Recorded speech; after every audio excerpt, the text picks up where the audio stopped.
The woman at the centre of the Jevon McSkimming scandal has spoken publicly for the first time. In an exclusive interview with the Herald today, the woman, known as Miss Z, due to an ongoing court order which prevents her from being identified, has called for a wider inquiry into police culture. The Herald's senior investigations journalist Jared Savage is the reporter who landed the exclusive and joins us this morning. Jared, good morning. Good morning, Ryan. So what did this woman, who we can't name, what did she tell you about? What did she talk about? Well, yeah, a whole wide range of things, really. This has been a long, ongoing saga for some time, and she took us through how the relationship with Mr. McSkimming started, what happened with the emails that she sent through, her sort of reaction when she was arrested for this alleged harassment campaign, and all the way through to the fallout from the IPCA report, and sort of ended on the call for the government to open a wider inquiry into police culture. What did she have to say about the affair? I mean, a lot has been made about this. She was very young at the time. He was older. What did she say about it, and you know, how that all kind of unravelled? Well, it's important to say that McSkimming says that this was a consensual and mutual affair. Miss Z says no. Basically, she was groomed from a young age. She was 21. He was 42. They met at a sporting club, and through this interview, she tells us about how McSkimming would often go out of his way, she says, to drive her to practices or to get somewhere, sort of inveigling his way into her life, and it sort of went from there. So in her words, she says that she was groomed for his sexual gain.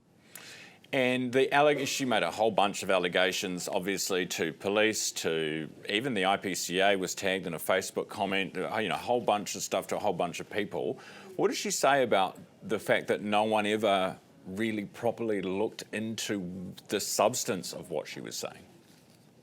Oh, incredibly distressing for her, and she felt that she wasn't listened to, that she was being bullied into silence, was her words.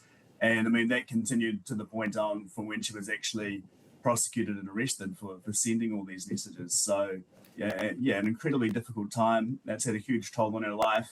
Had impact on her family, on her working situation, and incredibly distressing for her.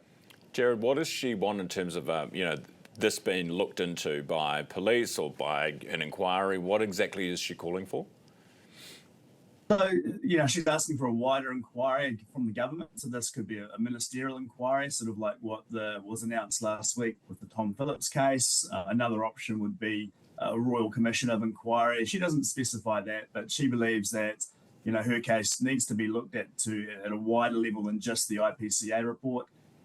She sort of noted comments. The police have been quite transparent in terms of many interviews with media following the IPCA report, but she picked up on comments from Richard Chambers, the current police commissioner, about wanting to sort of move on, that he was the new broom, and sort of this was a bunch of bad apples that have now been pushed out of the police.